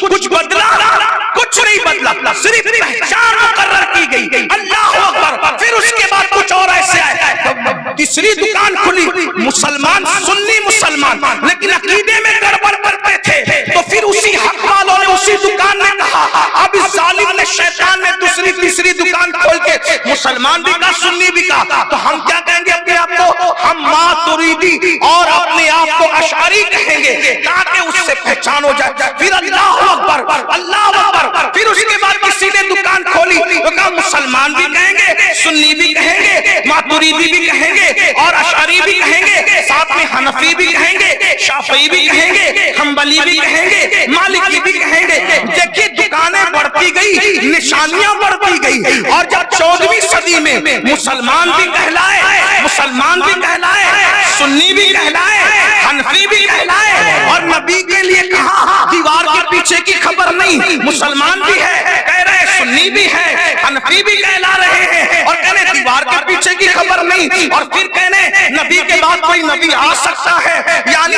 نام تو وہی ہے لیکن بکواس الگ الگ ہے۔ تو ایک مرد قلندر اٹھا اور پوری علماء کی جماعت لے کر کے جو کہہ رہے تھے کہ دیوار کے پیچھے کی خبر نہیں، ان کو جواب دیا، ارے وہ میرا ڈالڈا ڈلڈا ہوگا جس کو دیوار کے پیچھے کی نہیں، جو ہمارا نبی ہے، جس کو محمد الرسول اللہ کہتے ہیں، یہ دیوار کی اوقات کیا ہے، اور کوئی غیب کا تم سے نیا ہو بلا، جب نہ خدا ہی چھپا تم پہ درود، نعرہ پیر، نعرہ رسالت، عشق محبت، عشق محبت، عشق محبت، عشق محبت، پیار محبت، پیار محبت، پیار محبت، پیار محبت، مسلک اعلی حضرات، مسلک اعلی حضرات، مدرسہ دارالعلوم ہے سنت ندائے حبیب، جشن دستار بندی، جشن دستار بندی، تحفظ ختم نبوت کانفرنس، تحفظ ختم نبوت کانفرنس، نعرہ تکبیر، نعرہ رسالت، زندہ باد، زندہ باد۔ بتائیے نشانی بڑھنے سے کوئی چیز بدلتی ہے؟ نہیں بدلتی۔ نشانی بدلنے سے یا بدلنا نہیں بلکہ نشانی بڑھنے سے فائدہ کس کا ہوتا ہے؟ پبلک کا ہوتا ہے۔ اور آگے پتہ نہیں کس کس نام سے نشانی بدلے گی، بلکہ ہندوستان میں جن لوگوں کو چڑ ہے کہ اس نام سے کیوں پکارا جاتا ہے، اس نام سے کیوں پکارا جاتا ہے، تو کبھی اسلام اور سنیت کو علماء دہلوی کے نام سے جانا گیا، کبھی علماء خیر آبادی کے نام سے جانا گیا، کبھی علماء بدایوں کے نام سے جانا گیا، تو ہر دور میں نشانی بڑھتی چلی گئی۔ تو نشانی بڑھنے سے کوئی نقصان نہیں ہوتا۔ تو میں عرض کیا کر رہا تھا بھائیوں، آپ کی توجہ ہے، مسلک کی سب سے پہلی جنگ کس نے لڑی؟ افضل البشر بعد الانبیاء سیدنا صدیق اکبر نے۔ اب توجہ کرنا، سیدنا صدیق اکبر کو کسی نے مشورہ دیا، اے مسلمانوں کے خلیفہ، اتنے سارے محاذ کھلے ہوئے ہیں، اللہ اکبر، ایک طرف مانعین زکوٰۃ کا فتنہ ہے، یعنی کچھ لوگ ہیں جو زکوٰۃ دینے کے منکر ہو گئے، کچھ لوگ ہیں جو معاذ اللہ ارتداد کی طرف جا رہے ہیں، اور کچھ لوگ ہیں ایسے معاذ اللہ ثم معاذ اللہ کہ لوگوں نے ختم نبوت کا انکار کر دیا ہے۔ اس کے بعد روم کی فوج مسلمانوں کو مارنے کے لیے، توجہ کرنا، بہت اہم نقطے پہ بات کر رہا ہوں، توجہ کرنا، رومی فوج، توجہ کرنا، خاص توجہ، میں کوئی آنکھ بند کر کے اندھ بھکت کی طرح گفتگو کرنے کا عادی نہیں ہوں، ہم حقائق کی راہوں کے مسافر ہیں، ہم سچائی کی راہوں کے مسافر ہیں۔ اور ایک بات یاد رکھنا، سنی دعوت اسلامی کا یہ درجہ امتیاز ہے، ہم کئی مسلک کو چھپا کے بات کرنے کو جائز نہیں سمجھتے، ایسے کام کو آگ لگے، ایسے کام پہ لعنت ہو جو مسلک کو ختم کر کے کیا جائے، واللہ ہم تو زندگی میں نہیں، مرنے کے بعد بھی مسلک کا نعرہ بلند کرنے کے امیدوار ہیں۔ میں وہ سنی ہوں، جمیل قادری مرنے کے بعد میرا لاشا بھی کہے گا الصلاۃ نعرہ تکبیر، نعرہ رسالت، عظمت مصطفیٰ۔ حالات کی گمبھیرتا کو بتانا چاہتا ہوں، حالات کی نزاکت کو بتانا چاہتا ہوں، خاص طور پہ پڑھے لکھے طبقے سے میں گزارش کر رہا ہوں۔ روم کی فوج یعنی اس وقت کی سپر پاور طاقت مسلمانوں کو کچلنے کے لیے لاکھوں فوج جمع کر چکی۔ توجہ کریں، یہ جو کہا جاتا ہے نا مولانا حالات خراب ہے، تھوڑا چپ ہو جاؤ آپ لوگ، مسلک کی بات نہ کرو، حالات اچھے نہیں۔ میں نے کہا برے حالات ہی میں مسلک کی جنگ لڑی، پہلی جنگ برے حالات ہی میں لڑی گئی ہے، اور ہمیشہ برے حالات ہی میں بڑے کارنامے انجام دیے جاتے ہیں۔ توجہ کرنا، لوگ کہتے ہیں حالات اچھے نہیں، ذرا چپ ہو جاؤ، مسلک کی بولی نہ بولو۔ ہم نے کہا جنہیں چپ ہونا، واللہ مسلک کی ایک دن کی زندگی بد مسلکی کی کروڑوں دن کی زندگی سے بہتر ہے۔ بے شک بے شک، زندہ باد زندہ باد۔ لعنت ہے اس زندگی پر جو مسلک کو چھوڑ کر، یہ بات یاد رکھیے، توجہ کریں، وقت کی سپر پاور جسے رومیوں کی حکومت کہتے ہیں، تھوڑا سا سنجیدگی کا ماحول، تھوڑا چلم چاٹ نہ کریں، بہت اچھے سے سن لیں آپ لوگ، آنے والوں کو آنے دے، جانے والوں کو، یہ بہت اہم نکتے کی بات کریں۔ اگر یہ بات سمجھ میں آ جائے تو یوٹیوب پر بیٹھ کر جو نابالغ محققین مسلک کو منہ چڑھا رہے ہیں ان کو بات سمجھ میں ہے، وہ تو نہیں سمجھیں گے کیونکہ وہ تو ایجنٹ بنے ہوئے ہیں، کم سے کم بھولی بھالی ہماری عوام سمجھ جائے، ہماری پبلک سمجھ جائے۔ توجہ کریں آپ، غور کیجئے، آج کہاں جا رہے ہیں؟ سب مل کے رہو، مسلک کوئی چیز نہیں، مسلک، اور اس کے بعد مسلک کی بات کرنے والوں کو متشدد کہا جاتا ہے، فرقہ پرست کہا جاتا ہے۔ اللہ ٹھیک ہے، یہ ٹائٹل 1000 مرتبہ ہمیں قبول ہے، اس لیے کہ یہ کام صدیق اکبر نے بھی کیا ہے، یہ کام امام حسین نے بھی کیا ہے۔ اور ایک بات بتاؤں، صدیق اکبر اور امام حسین کے بیچ میں جس نے مسلک کی جنگ لڑی ہے اسے مولائے کائنات سید السادات سیدنا علی مرتضی کرم اللہ وجہہ الکریم۔ جنگ نہروان کیا کیا؟ جنگ نہروان کیا کیا؟ یہ بھی مسلک کی جنگ۔ تھوڑی بات تھوڑی بہت اہم بات کر رہا ہوں، تھوڑی ایک بار درود۔ اصل میں تقریر یاد کر کے نہیں آتا، آپ کی جیسے توجہ ہوتی ہے پھر اسی طرح بات ہو جاتی۔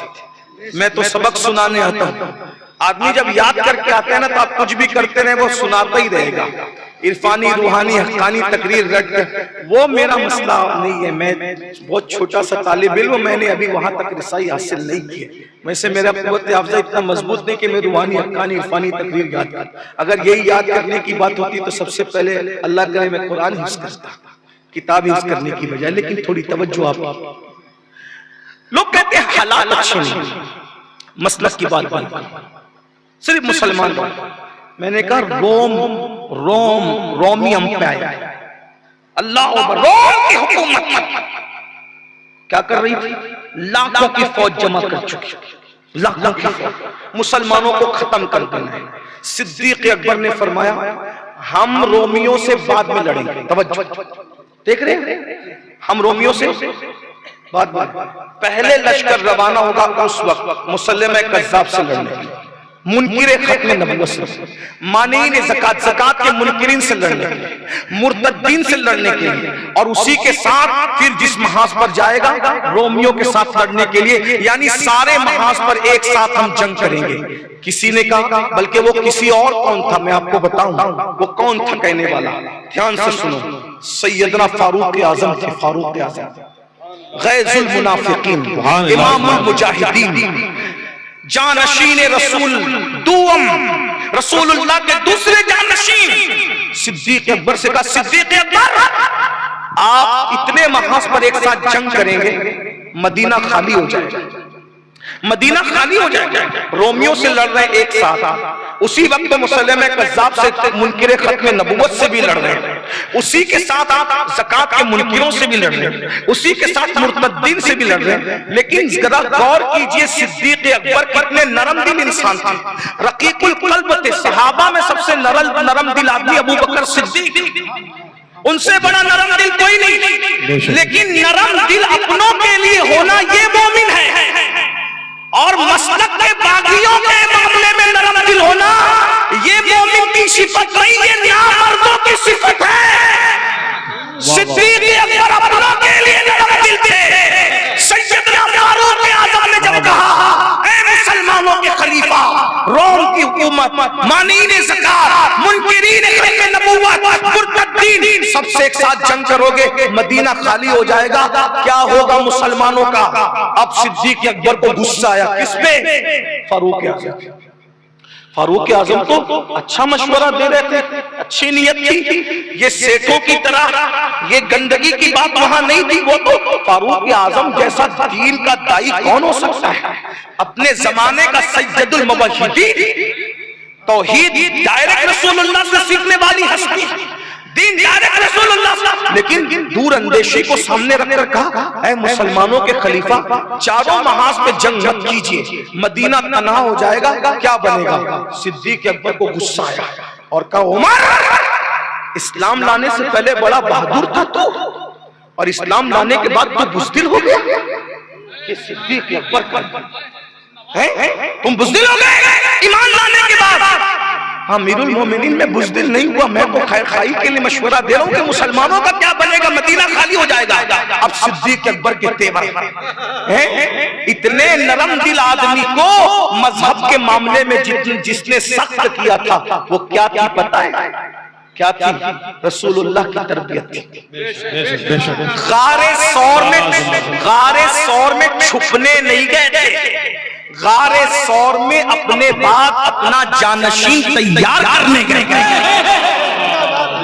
تاکہ جب سب لوگ اپنے اپنے انداز سے بات کریں گے تو میرا ابو بکر ایک قائد کی حیثیت سے گفتگو کرے گا، نبی کے جانشین کی حیثیت سے گفتگو کرے گا، ورنہ نبی کو چھپنے کی کیا ضرورت ہے؟ ارے جو گھر سے نکل آئے اور کافر ان کو دیکھ نہ سکے تو وہ اگر مکمل مدینہ شریف چلے جائیں تو ان کو کون دیکھ سکتا تھا؟ وہاں چھپنا نہیں تھا، وہاں اپنے جانے کے بعد کسی کو اپنا جانشین تیار کرنا تھا۔ اور جانشین کیسے تیار کیا؟ اپنے دل کی تجلی صدیق کے دل میں ڈالی۔ صدیق اکبر نے کہا عمر اسلام لانے سے پہلے بڑے بہادر تھے، اسلام لانے کے بعد بزدل ہو گئے۔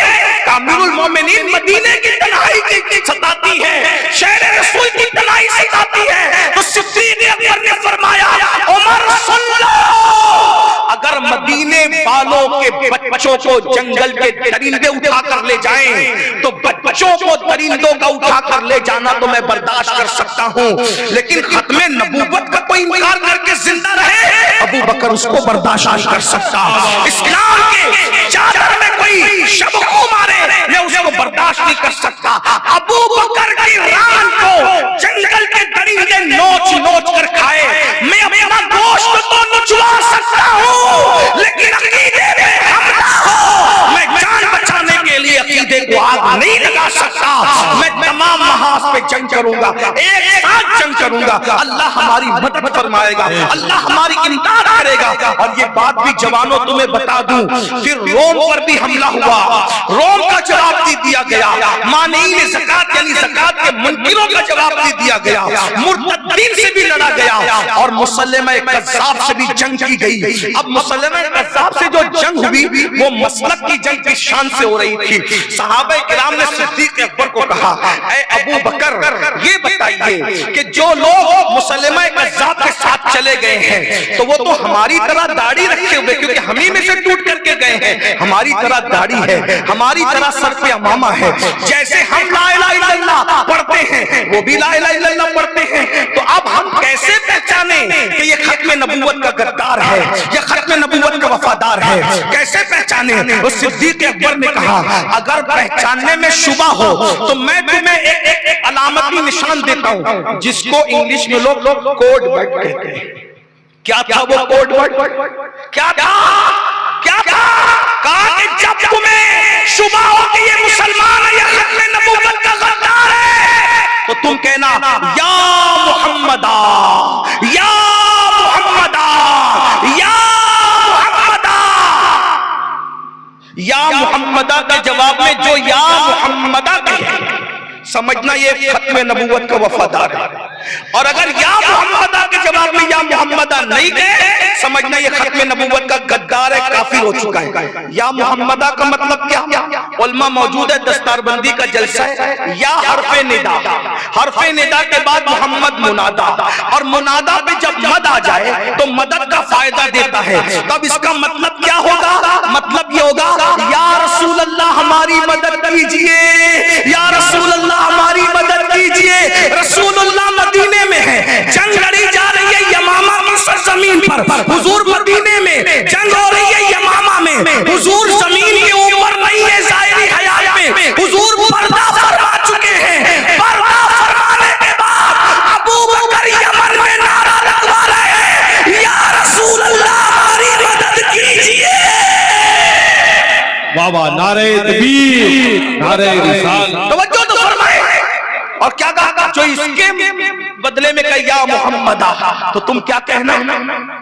اپنا مان لینا، اور اگر یا محمدہ کے بدلے میں یا محمدہ نہ کہے تو پھر اس کو اس کی جگہ پہنچا دینا جہاں اس کا وہ حقدار ہے، جو جہاں کا حقدار ہے پھر اس کو وہاں پہنچا دینا۔ اللہ اکبر۔ اور جنگ ہوئی، بتائیں کتنی بڑی قربانی دی مسلک کی جنگ میں صحابہ نے۔ کیا کہتے بکتے ہو تمہیں مفت میں اسلام مل گیا تو تمہیں مسلک اور دین سے نفرت ہو رہی؟ آدھا تیتر آدھا بٹے زہر اور حلوہ سب ملانا چاہتے ہو؟ سیدنا صدیق اکبر نے جب مسلک کی جنگ کی ہے، پتہ ہے 700 حافظ قرآن صحابہ اس جنگ میں شہید ہوئے، 700۔ دوسرے صحابہ تو ہزاروں تھے، صرف حفاظ حافظ صحابہ 700۔ اب پتہ ہے مسلمہ صحابہ کو کیسے مارتا تھا، کیسے مرواتا تھا؟ پہلے ہاتھ کاٹتا اور کہتا بولو میں نبی ہوں۔ صحابہ کہتے ہوا خاتم النبیین، آخری نبی تو آمینہ کا لال ہے۔ دوسرا ہاتھ کاٹا اور کہتا بولو میں نبی ہوں، کہتے کہ نبی تو آخری نبی تو آمینہ کا لال ہے۔ اس کے بعد آنکھ نکالتا آنکھ اور بولتا کہ بولو میں نبی ہوں۔ یہ صحابہ کی یہ جو چھوکرے انٹرنیٹ پہ بیٹھ کے صحابہ کو گالیاں دیتے بک بک کرتے ہیں کہ نبی کے بعد سب مرتد ہو گئے تھے، تو تیرا باپ گیا تھا یمامہ میں لڑنے کے لیے؟ ہم اس طرح غصے سے بات کرنا نہیں چاہتے، لیکن صحابہ کی عظمت پر ایسے بھوکتے ہو کہ وہ تو مرتد، اگر معاذ اللہ وہ مرتد ہوئے تھے تو دین بچانے کون گیا؟ مسلمہ کذاب سے لڑنے کے لیے۔ اور کیا سمجھتے ہو؟ ارے تم سے تو تمہارا داماد نہیں چھوٹتا۔ ان لوگوں نے دنیا چھوڑی ہے، دنیا ہاتھ کٹا کر محمد رسول اللہ پڑھنا آسان ہے، آنکھ نکلوا کر محمد رسول اللہ پڑھنا آسان ہے، زبان کٹا کر محمد رسول اللہ کے اشارے کرنا آسان ہے، ہونٹ کٹا کے محمد رسول اللہ کا اشارہ کرنا آسان ہے۔ جب صحابہ کے ہاتھ کاٹ دیے جاتے، پیر کاٹ دیے جاتے، آنکھ نکال لی جاتی، ہونٹ اور زبان کاٹ دی جاتی، پھر بھی صحابہ کہتے اشاروں سے ہوا خاتم النبی جی، ہوا خاتم النبی جی، او چھوٹے تو نبی نہیں ہے، آمینہ کا لال آخری نبی ہے، ان کے سوا کوئی آخری نبی نہیں ہو سکتا۔ اینڈ کس پر کیا جاتا پتہ ہے؟ اینڈ صحابہ کرام کے لیے بڑی بڑی تیل کی کڑھائیاں تیار کی گئی تھی، تیل کی کڑھائیاں، ان تیل کی کڑھائیوں میں جلتے ہوئے صحابہ کو ڈال دیا جاتا، کہا بولو میں نبی ہوں۔ صحابہ کہتے ہیں مر جائیں گے لیکن نہیں کہیں گے، اور وہ ہزاروں صحابہ شہید ہوئے۔ اس وقت کون کام آیا؟ اب وہ بھی سن، یہ بھی سن، رابضیوں کی بولی سن کر کے پھسلنے والے بھائیوں سے میری گزارش ہے، اس وقت تو کون کام آیا وہ بھی سن۔ اس وقت کام آنے والی شخصیت حضرت وحشی کی تھی۔ وحشی، یہ وحشی کون تھے؟ جنہوں نے حضرت امیر حمزہ کو شہید کیا، جنہوں نے حضرت امیر حمزہ کو، اور حضور نے ان کو معاف کیا تھا۔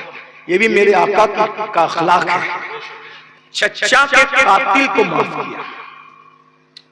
یہاں تو آنگن میں بکری پیشاب کر دے تو معاف نہیں کرتے، ہندوستان میں جتنے مقدمے مسلمانوں پہ چل رہے ہیں کسی قوم کے نہیں ہیں۔ کورٹوں میں سب سے زیادہ تمہارے پیسے ضائع ہوئے، چھوٹی چھوٹی چیز پہ مرڈر کر دیتے ہو، مرڈر کرنے والا اندر چلا جاتا ہے، جس کا مرڈر ہوتا ہے وہ قبر میں چلا جاتا ہے، کیس لڑتے لڑتے تمہارے پیسے برباد ہوتے ہیں، امیر سے غریب ہو جاتا ہے۔ کیس کرنے پیدا ہوئے تھے، ایک مسلمان وہ تھا جو دوسرے مسلمان پر اپنی جان قربان کر دیتا تھا، ایک مسلمان تھا دوسرے مسلمان کو بھوکا دیکھتا تھا تو اپنے بچوں کو پانی پلا کے سلا کر کے دوسرے مسلمان کو کھلاتا تھا۔ اور آج کیا ہو گیا؟ چھوٹی چھوٹی بات پہ ہاتھ کی مہندی نہیں چھوٹی، بیوی شوہر پہ کیس کر رہی ہے۔ دین کہاں ہے؟ مذہب کہاں ہے؟ آقا علیہ السلام فرماتے ہیں تم میں کا کوئی اس وقت تک مومن نہیں ہو سکتا جب تک جو چیز اپنے لیے پسند کرتا ہے وہی اپنے مومن بھائی کے لیے پسند نہ کرے۔ یہ صحابہ تھے، لیکن اقبال کہتے ہیں متاع دین و دانش لٹ گئی اللہ والوں کی، یہ کس کافر ادا کا غمزہ خوریز ہے سخت۔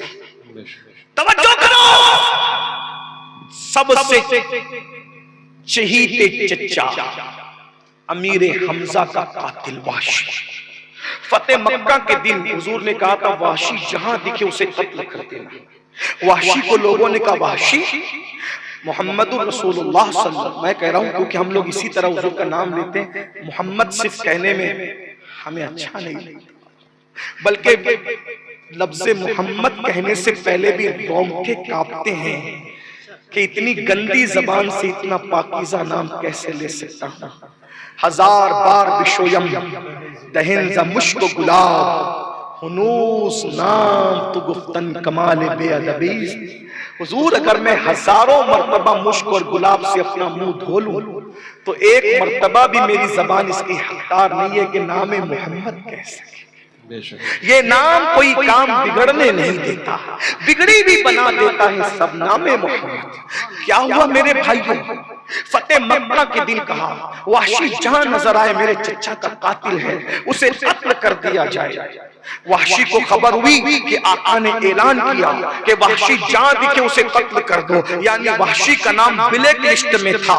وحشی کو خبر ہوئی، بہادر آدمی تھا، حبشی غلام تھا. آیا، حضور بیٹھے ہوئے تھے صحن کعبہ میں، کعبے کے صحن میں گردن جھکائے حضور بیٹھے تھے. ایسے میں آیا، حضور کے سامنے کھڑا ہو گیا صلی اللہ علیہ وسلم اور کہنے لگا اے محمد، ابھی کلمہ نہیں پڑھا، اے محمد صلی اللہ علیہ وسلم، کیا مجھے معاف نہیں کر سکتے آپ مجھے معاف نہیں کر سکتے؟ سرکار نے نظر اٹھا کے دیکھا، کہا کون ہے تو کون ہے؟ اس نے کہا میں وحشی ہوں، حمزہ کا قاتل. آپ مجھے معاف نہیں کر سکتے؟ یہ میرے نبی کے اخلاق ہے. میرے نبی نے فرمایا تجھے معاف کر دوں گا. معاف کر دیا، ایک شرط ہے، کلمہ پڑھ لے میں تجھے معاف کر دوں. چچا کے قاتل کو معاف کر رہے ہیں. وحشی وحشی تھا. وحشی نے کہا اچھا میں کلمہ پڑھ لوں گا، آپ مجھے معاف کر دیں گے، لیکن سنا ہے کہ آپ کا اللہ آپ سے بہت محبت کرتا ہے، آپ معاف کر دیں گے؟ اگر آپ کے اللہ نے مجھے معاف نہیں کیا تو؟ حضور نے مسکرا کر کہا ایسا نہیں ہوگا، میں نے معاف کیا تو میرا اللہ بھی معاف کرے گا. کہا اگر آپ کا اللہ معاف نہ کرے تو آپ کی محبت کی وجہ سے؟ حضور نے فرمایا ہائے ہائے، صوفیہ کہتے ہیں اللہ اکبر، ایسا نہیں ہوگا کہ میں معاف کروں اور اللہ معاف نہ کرے، ایسا نہیں ہوگا. لیکن اگر تیرا گمان یہ ہے کہ میں معاف کروں اللہ معاف نہ کرے گا تو وحشی میں تجھ سے وعدہ کرتا ہوں اس وقت تک جنت میں جاؤں گا نہیں جب تک کہ تجھے بھی اپنے ساتھ نہ لے گا. ہے کوئی کائنات میں ہے کوئی ایسا؟ چچا کے قاتل کے ساتھ کوئی ایسا ہے؟ ماں پکڑ گئی، ماں پکڑ. اور پھر کہا وحشی ادھر اب ہے. وحشی نے کلمہ پڑھا، رونے لگے، میں نے بہت اچھے آدمی کو قتل کر دیا. سرکار نے میں ادھر میرے پاس بیٹھا، اپنے پاس بیٹھا، کہا مجھے بتا تو نے میرے چچا کو کیسے مارا تھا؟ اور جیسے جیسے مارا تھا پوری داستان بتائی. ایسے مارا تھا آپ کے چچا کسی کو مارنے کے لیے جھکے تھے تو زرہ ہٹ گئی تھی اور پیٹ کا حصہ ننگا ہو گیا تھا تو میں نے جو ہے وہ مار دیا تھا اور مارنے کے بعد گرا دیا تھا. پھر وہ گرے تو میں نے مجھ پہ حملہ کیا تو میں نے دوسرا بھی حملہ کر کے انہیں شہید کر دیا. پھر ایک عورت کو بلایا جس عورت کے ساتھ میرا معاہدہ تھا، اس عورت نے سینہ چیرا، سینہ چیر کر کے نکالا، نکال کر کے کلیجہ نکالا، کلیجہ نکال کر کے اس کو کچا چبایا، چبا چبا کر کے تھوکا، انگلیاں کاٹی، ہونٹ کاٹے، زبان کاٹی، کان کاٹے اور اس کو سوئی دھاگے کے ذریعے پیرو کر کے گلے کا ہار بنا کر اپنی منت کے مطابق پہنا. لیکن یہ بھی تاریخ ہے فتح مکہ کی، وحشی کو بھی معاف کیا، جس خاتون نے کلیجہ چبایا تھا اس کو بھی معاف کیا. لیکن بس اتنا کہا وحشی اب تو میرے سامنے مت آنا، میں نے تجھے معاف تو کر دیا مگر تو میرے سامنے مت آنا. کیوں یا رسول اللہ؟ آقا نے فرمایا جب تو میرے سامنے آئے گا میرے چچا کا وہ شہادت کا منظر میرے سامنے آئے گا، اس لیے تم آیا کرنا لیکن میرے سامنے نہ آنا. آقا نے معاف کیا، آقا نے معاف کیا. اب وہ وحشی حضور نے معاف کیا. پوری زندگی بے چین رہتے. میں نے حمزہ کو حضور کے چچا کو شہید کیا، حضور کے چچا کے ہونٹ میری وجہ سے کاٹے گئے، سینہ کاٹا گیا، کلیجہ چبایا گیا، میں وجہ بنا. تمنا کرتے تھے کوئی ایسا کام کر لوں جس سے حضور مسکرا دیں، کوئی ایسا کام کر لوں جس سے حضور خوش ہو جائیں، کوئی ایسا کام کر لوں جس سے حضور خوش ہو جائیں. جب صدیق اکبر نے کہا نبی کی ختم نبوت پر ڈاکہ ڈال رہا ہے، اے رسول اللہ کے صحابہ، اے جوان تابعین جاؤ اور یمامہ جا کر کے جنگ لڑو، اس جو نبوت کا جھوٹا دعویٰ کرنے والے مسلمہ کذاب کو جہنم رسید کر دو۔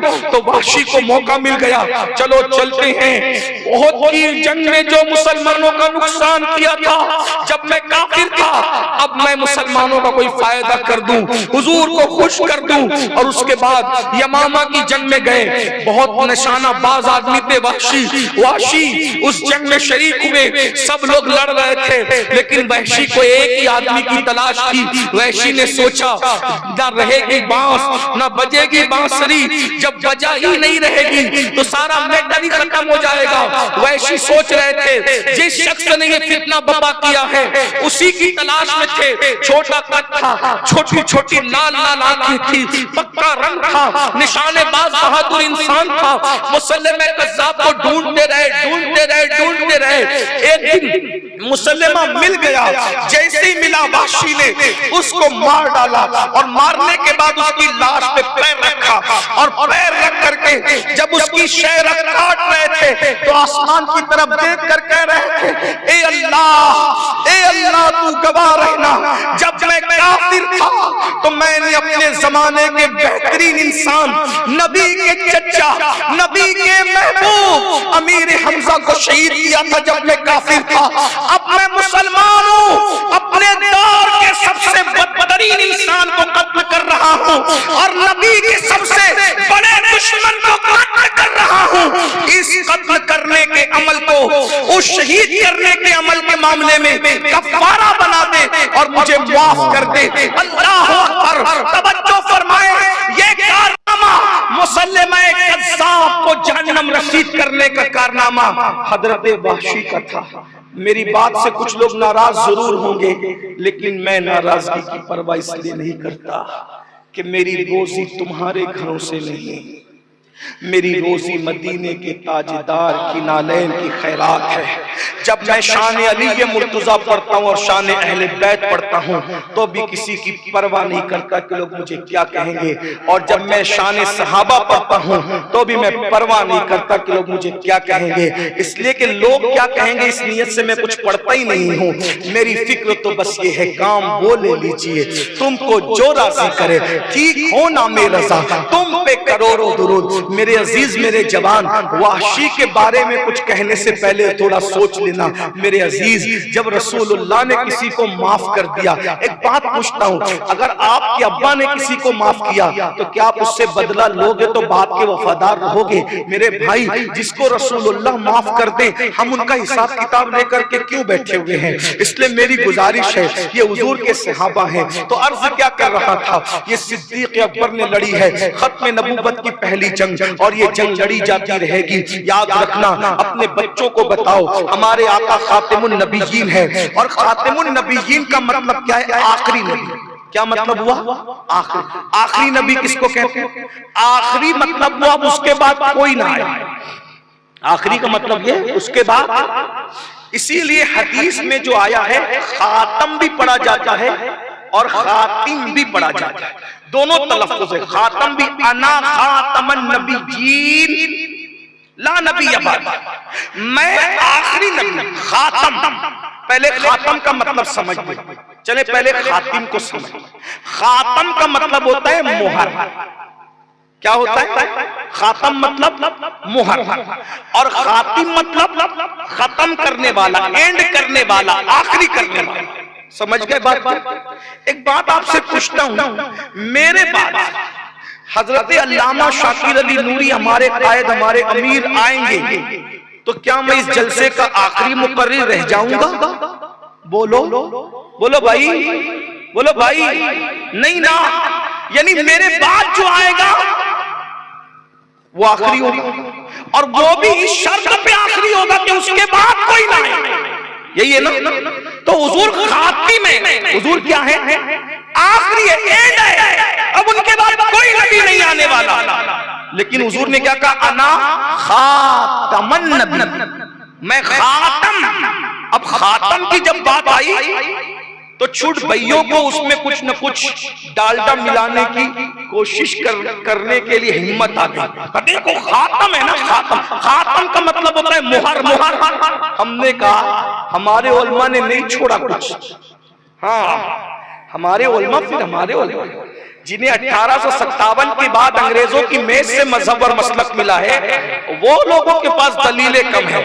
جن کے پاس 1450 سال پرانی روایت موجود ہے، سند موجود ہے، عقائد کا سلسلہ موجود ہے الحمدللہ، تو ان کے پاس تو دلیل ہی دلیل ہے. اگرچہ ذلیل نہ مانے، دلیل ہی دلیل ہے. اللہ اکبر کا خاتم کا مطلب ہوتا ہے مہر. اپنی زبان میں اسٹیمپ سمجھ گئے؟ سمجھے کہ نہیں سمجھے؟ مہر. اب یہ مہر کسے کہتے ہیں؟ دیکھو جب خط لکھنے والا خط لکھتا تھا، جو لوگ خط لکھنا جانتے ہیں، ہمیں بچپنے میں اسکولوں میں خط لکھنا سکھایا جاتا تھا، اور ابھی بھی اسٹیمپ کا دور تو ابھی بھی ہے، مہر کا دور ابھی بھی ہے. بولو بھائی، جب آدمی خط پورا لکھ دیتا ہے تو مہر پہلے لگتی ہے کہ آخری میں لگتی ہے؟ بولو بھائی، بات سمجھ میں آ رہی کہ نہیں؟ بات سمجھ میں آ رہی کہ نہیں؟ عنوان مشکل ہے، لیکن دیہات میں بیٹھ کر کے یہ جو آپ سمجھ رہے ہیں، یہ حضور غوث پاک کا کرم ہے، یہ غریب نواز کی عنایتیں ہیں، یہ خاتم النبیین کا فیضان ہے، اور اللہ تعالیٰ کی خصوصی مدد ہے. ورنہ اتنا مشکل عنوان اتنی آسانی سے آپ کو سمجھ میں نہیں آتا، لیکن آپ بہت غور سے سن رہے ہیں، اس کا مطلب آپ کو سمجھ میں آ رہا ہے. اور میں وہ آدمی نہیں کہ آپ کو کہوں کہ سمجھ میں آئے تو بھی بولو سبحان اللہ، اور نہیں سمجھ میں آئے تو بھی بولو سبحان اللہ. وہ میٹر یہاں نہیں ہے. سمجھ میں آئے تو ہی، نہ سمجھ میں آئے تو پوچھو، جو پوچھ سکتے ہو. ہمیں جواب دینا آئے گا تو دیں گے، نہیں دینا آئے گا ہمارا اسٹیج یتیم نہیں ہے. بڑے بڑے علماء مفتیان کرام یہاں موجود ہیں. حضرت علامہ مفتی منظر صاحب موجود ہیں، ہمارے بھائی، بڑے بھائی سید مولانا سید محمد قادری صاحب، بہت علماء. میں سب کے نام نہیں جانتا اور سب کا کی ڈگریاں بھی نہیں جانتا، لیکن یہ ٹوپیاں بتا رہی ہے، چہرے بتا رہے کہ یہ چھوٹے موٹے لوگ نہیں ہیں. اور اگر اس اسٹیج سے یہ مسئلہ حل نہ ہو تو پھر ہمارے یہاں کمی نہیں ہے. بڑے اکابرین ابھی بھی ہمارے پاس موجود ہیں الحمدللہ. اور اگر کہیں پر کوئی گاڑی رکتی ہے تو میرے امام نے 1200 کتابیں ہمارے لیے چھوڑی ہیں. ہاں اگر قادیانی گڑبڑ کرے گا تو قہر الدیان موجود ہے، ہاں جزا اللہ عدوہ موجود ہے، ہمارے پاس موجود ہے یہ سب کتابیں الحمدللہ. اللہ کا شکر ہے ہم لوگ یتیم نہیں ہے، بڑا ذخیرہ رکھتے ہیں. توجہ کریں، خط جب کوئی لکھتا ہے تو اسٹیمپ کب لگاتا ہے؟ جن کو سمجھ میں آ رہی وہی کہیں گے، اور صحیح کہہ رہا ہوں تو کہیں گے پہلے اسٹیمپ لگتا ہے کہ آخری میں؟ جس کی عقل سلامت ہے مہر لگانے کے بعد کچھ لکھتا ہے؟ نہیں لکھتا. مہر کہتے ہی اس کو ہے، یہ آخری میں لگے گی، اب اس کے بعد کچھ لکھا نہیں جائے گا. اگر لکھا جائے گا تو مہر بے معنی ہو جائے گی. اگر خاتم مانو تو وہ آخری ہے، اور خاتم مانو تو وہ ایسی مہر ہے، مہر کو آخری میں لگا کرتی ہے، مہر کے بعد پھر کچھ نہیں ہوگا. تو میرا نبی مہر کر کے آیا ہے، میں وہ آخری ہوگا، تیرے بعد کوئی نہیں. نعرہ تکبیر، نعرہ رسالت، تحفظ ختم نبوت کانفرنس. اب یہاں ایک اشکال پیدا کیا جاتا ہے، یہاں ایک شبہ پیدا ہے کہ حضرت عیسیٰ تو آئیں گے نا. ہاں اندھے کو بڑی دور کی کوڑی سوجی، حضرت عیسیٰ اب بالکل آئیں گے، بالکل آئیں گے، انکار کسے. لیکن عیسیٰ نبی ہو کر بھی بحیثیت نبی نہیں آئیں گے، نبی ہو کر بھی بحیثیت نبی نہیں آئیں گے. اور وہ اپنی شریعت لے کر نہیں آئیں گے، وہ حضور کی شریعت کی پیروی کرنے آئیں گے. اپنا کلمہ پڑھانے نہیں آئیں گے، حضور کا کلمہ پڑھنے تشریف لائیں گے. اور پھر سنیے، حضرت عیسیٰ جو قیامت کے قریب آئیں گے نبی ہو کر بھی، ان کی اللہ اکبر نبوت ان کے ساتھ ہوگی، مگر وہ نبوت کا نظام لے کر نہیں آئیں گے، شریعت کو نافذ اپنی شریعت کرنے نہیں آئیں گے، وہ اپنا کلمہ پڑھانے نہیں آئیں گے. بلکہ جب حضرت عیسیٰ پہلے ہی دن نازل ہوں گے آسمان سے، آقا نے کیا شان بتائی. دمشق کی جامع مسجد، ملک شام میں دمشق کی جامع مسجد کے مشرقی مینارے پر حضرت عیسیٰ آئیں گے. حضرت جبریل کے کندھوں پہ ہاتھ آئیں گے, زلفوں سے پانی کے قطرے ٹپک رہے ہوں گے. اور کب آئیں گے؟ جب فجر کی نماز کی اقامت ہو رہی ہوگی. عیسیٰ جیسے ہی تشریف لائیں گے, وہاں امام مہدی نماز پڑھانے کے لیے آگے بڑھیں گے. تو جیسے حضرت عیسیٰ علیہ السلام کو دیکھیں گے, امام مہدی پیچھے ہو جائیں گے, کہیں گے آپ نماز پڑھائیں. حضرت عیسیٰ کہیں گے نہیں نہیں نہیں نہیں نہیں نہیں, آج نماز تو آپ نے پڑھانی ہے. اور حضرت عیسیٰ نبی کے بیٹے کے پیچھے کھڑے رہ کر کے نماز پڑھ کر کے بتائیں گے اپنا کلمہ پڑھانے نہیں آیا, خاتم النبیین کے کلمے کی تائید کرنے کے لیے آیا. آقا نے فرمایا اے میرے صحابہ, وہ دن کیسا دن ہوگا جس دن عیسیٰ تمہارے پیچھے نماز پڑھیں گے. یعنی تم میں سے جو مہدی ہوگا نبی کے بیٹے کے پیچھے نماز پڑھ کے نبی حضرت عیسیٰ بتا دیں گے میں نئی شریعت لے کر نہیں آیا, اپنی شریعت لے کر نہیں آیا. اور حضرت عیسیٰ پھر کیوں آئیں گے؟ کیوں آئیں گے؟ کیوں آئیں گے؟ اس لیے کہ حضرت عیسیٰ نے دعا کی تھی, اے اللہ مجھے آخری نبی کا امتی بنا دے, مجھے آخری نبی کا امتی بنا دے. میرے بھائیو, اب آپ سوچ رہے ہوں گے کیا ڈیٹیل ہے بھائی, کتنی ڈیپ ہے نا اسلام کی تعلیم میں, ہے نا کتنی. میرے کوئی کمان نہیں, یہ تو بہت آسان کتابوں میں سب لکھا, قانون شریعت میں لکھا ہے, بارے شریعت, کوئی میں بہت پڑھا لکھا آدمی نہیں. اصل میں میٹر یہ ہے, ہمیں کوئی چیز مشکل اس وقت لگتی ہے جب ہم علم حاصل کریں. یہ جو سب ساری گندگی بدعقیدگی کی ہے نا, کس بنیاد پہ؟ صرف اس بنیاد پہ کہ ہمارے پاس علم ہے, ہمارے جوانوں کے پاس علم ہے, ہماری بیٹیوں کے پاس علم ہے, اور علم سیکھنا بھی نہیں چاہتے. یہ دستار بندی کا جلسہ ہے. میں آپ کو مشورہ دیتا ہوں, اگر ایمان اور عقیدہ بچانا ہے تو ہر باپ یہ طے کر کے اٹھے یہاں سے کہ کم سے کم ایک بیٹے کو میں عالم دین, حافظ قرآن اور مفتی شرع ضرور بناؤں, تاکہ پورے خاندان کے عقیدے کی. اور اگر عالم حافظ مفتی نہیں بنا سکا تو کم سے کم اپنے بچوں کو اتنا علم ضرور دینا جتنا ایک مسلمان پر سیکھنا فرض ہے. ایک مسلمان پر جتنا سیکھنا فرض ہے اتنا علم اپنے بچے کو ضرور دینا.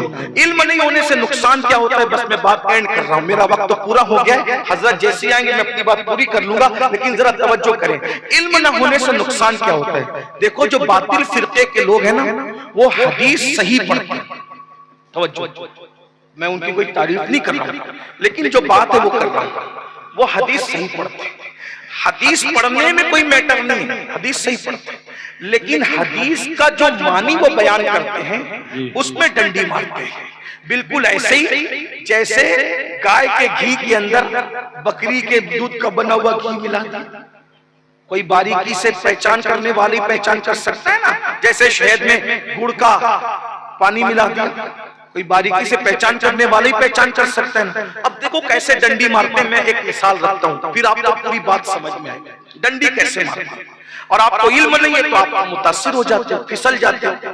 ایک حدیث ہے, بہت تفصیل کے ساتھ اکثر جلسوں میں لوگ بیان کرتے ہیں, ہم بھی بیان کرتے ہیں, وہ بھی بیان کرتے ہیں, دوسرے فرقے کے لوگ ہم بھی بیان کرتے ہیں. کیا اللہ کے رسول کی حدیث ہے. اللہ کے رسول علیہ السلام نے فرمایا, نوجوان خاص سنیں, کہتے ہیں یار حدیث تو سب ایک بیان کرتے ہیں, قرآن تو سب ایک ہی پڑھتے ہیں, پھر یہ جھگڑا مسلک کا کیوں ہے؟ تو وہ مسلک کا جھگڑا بتا رہا ہوں, دھیان دینا. ایک حدیث بار بار پڑھی جاتی ہے, اچھا وہ بھی پڑھتے ہیں, ہم بھی پڑھتے ہیں, دونوں پڑھتے ہیں. کیا پڑھتے ہیں؟ حدیث ہے, اللہ کے رسول نے فرمایا میری قبر کو عیدگاہ مت بناؤ. بس اتنی بات ہے. حضور نے کیا کہہ دیا؟ بات سمجھ میں آئی؟ اگر سمجھ میں آئی تو میرے ساتھ مل کے کہہ دو, آقا نے کیا فرمایا؟ میری قبر کو عیدگاہ. بات سمجھ میں آتی ہے؟ میری قبر کو, بولو بھائی کچھ بول سکتے تو بولو نا ذرا, میری قبر کو عیدگاہ. تھک تو نہیں گئے نا تو ذرا اچھے سے آواز دینا, میری قبر کو عیدگاہ. بھائی میں اصلاحی بیان کرتا ہوں نا تو آپ پہ چھوڑ دیتا ہوں, لیکن عقیدے کا بیان کرتا ہوں سوچتا ہوں کہ بھئی سمجھ میں آنا چاہیے, ورنہ میں کہیں ناکام نہ ہوں. اور عقیدہ نہیں سمجھا سکا, گڑبڑ ہو گئی تو پھر ایسا نہ ہو کہ آپ کی بھی آخرت خراب, میری بھی آخرت خراب. عقیدے میں بات کرنا ذرا آسان نہیں ہوتا ہے نا, مشکل کام ہے یہ. میری قبر کو عیدگاہ, بولو بھائی میری قبر کو عیدگاہ.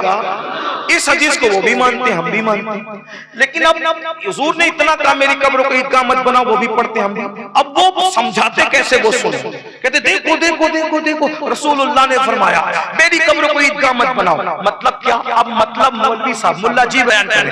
مطلب یہ کہ جیسے عیدگاہ پہ بھیڑ لگاتے ہو، ہزاروں کی تعداد میں، لاکھوں کی تعداد میں پابندی کے ساتھ جمع ہوتے ہو اور وہاں بھیڑ اکٹھا کرتے ہو، ایسی میری قبر پہ بھیڑ اکٹھا نہیں کرنا، میری قبر کو عیدگاہ مت بنانا. اب ایک کم پڑھا لکھا جوان سوچتا ہے کیا بات کی مولوی صاحب، ہم مولانا کیا بول. ہاں یار، جب حضور نے کہہ دیا کہ میری قبر کو عیدگاہ نہیں بنانا، یعنی عیدگاہ پہ جیسے بھیڑ اکٹھی کرتے ہو ایسے بھیڑ اکٹھی نہیں کرنا، تو یہ کیوں؟ جب رسول اللہ کے مزار پہ بھیڑ اکٹھی کرنے سے حضور نے منع کیا تو غریب نواز کیا میلہ کیوں، غوث پاک کیا میلہ کیوں، صابر پاک کیا میلہ کیوں، وارث دیواں کیا میلہ کیوں، مسعود سالار غازی کیا میلہ کیوں، صاحب البرکات کیا میلہ کیوں، قلب شریف میں میلہ کیوں، مہرہ شریف میں میلہ کیوں؟ یہ سنی بدعتی.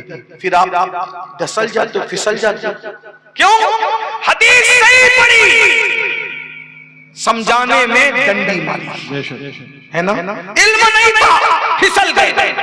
اب عاشقوں سے سنو، حدیث تو صحیح ہے کہ میری قبر کو عیدگاہ مت بناؤ، لیکن مطلب یہ نہیں ہے کہ جیسے عیدگاہ پہ بھیڑ کرتے ہو ویسے بھیڑ مت کرنا. اگر یہ مطلب ہوتا تو صحابہ کرام حضور کو حجرے میں کیوں رکھتے؟ حضور کہتے تھے جب بھیڑ ہی نہیں کرنا، کسی نے آنا ہی نہیں، تو جنگل میں حضور کی آرام گاہ بنا کے چھپا دو، کسی کو پتہ نہیں چلے گا. جب پتہ نہیں چلے گا تو کوئی آئے گا ہی نہیں. حجرے رسول میں حضور کو رکھا گیا. ارے انسان تو انسان آقا فرماتے ہیں 70,000 فرشتے صبح آتے ہیں، شام کے میلہ لگائے رہتے ہیں، 70,000 شام کو آتے ہیں، صبح میلہ لگائے رہتے ہیں. اور صحابہ کرام کو کوئی شام سے آ رہا ہے، کوئی یمن سے آ رہا ہے، حتیٰ کہ بلال حبشی شام جا کے رہنے لگے تو حضور نے خواب میں کہا بلال تو شام میں رہتا ہے، میرے مدینے میں میری زیارت کے لیے آ.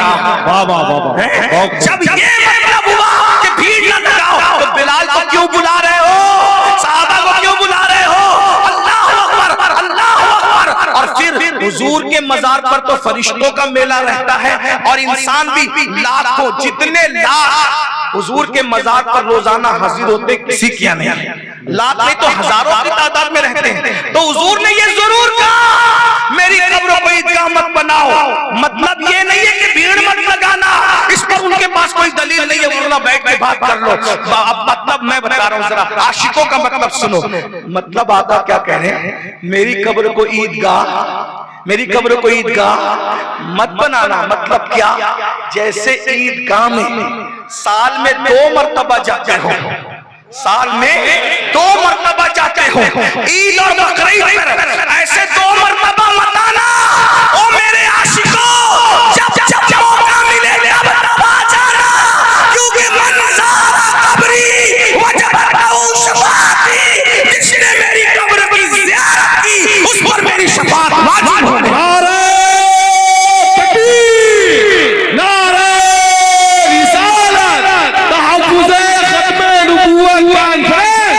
حضور سید امیر القادری صاحب قبلہ آل رسول مذہب اسلام مسلک اعلی حضرت. میرے بھائیوں، میں الحمدللہ ہمارے مالیگاؤں میں کئی عیدگاہ ہیں، ایک عیدگاہ کا میں خود بھی امام ہوں اور اب تقریباً کم و بیش 10-11 سال ہو رہے ہیں میں امام ہوں. لیکن امام ہو کر بھی میں سال میں دوسری مرتبہ کبھی عیدگاہ نہیں جاتا، تیسری مرتبہ نہیں جاتا، بلکہ اب تو دوسری بار بھی نہیں جا پاتا ہوں، لیکن تیسری بار تو کبھی نہیں گیا. یہ پوچھو بڑے بڑے متقی لوگ بیٹھے ہوئے، کوئی عیدگاہ تیسری بار سال میں جاتا ہے؟ آپ جاتے ہو؟ تہجد گزار بھی عیدگاہ تیسری بار سال میں نہیں جاتا. تو آقا نے کیا کہا؟ عیدگاہ نہیں بنانا، یعنی 2 مرتبہ گن گن کے نہیں آنا، جب موقع ملے، صبح موقع ملے تو آنا، شام موقع ملے تو آنا، رات موقع ملے تو آنا. آتے رہنا، جاتے رہنا. کیونکہ ہر عبادت پہ ثواب ملتا ہے. توجہ، ہر عبادت پہ ثواب ملتا ہے، ہر عبادت پہ ثواب ملتا ہے. حج کرو ثواب، نماز پڑھو ثواب، روزہ رکھو ثواب، زکات دو ثواب، بہن کے ساتھ اچھا سلوک ثواب، ماں باپ کا چہرہ دیکھو ثواب. لیکن رسول اللہ کا مزار دیکھو تو شفاعت کا وعدہ ملتا ہے. ثواب والا پھنس سکتا ہے، شفاعت کے وعدے والا نہیں پھنس سکتا. شفاعت کے وعدے کا مطلب کیا ہے؟ یعنی حضور وعدہ کرتے ہیں جب تو پھنسے گا تو میں اللہ کی بارگاہ میں کہوں گا اللہ اس کو معاف کر دے. جب حضور شفاعت کریں گے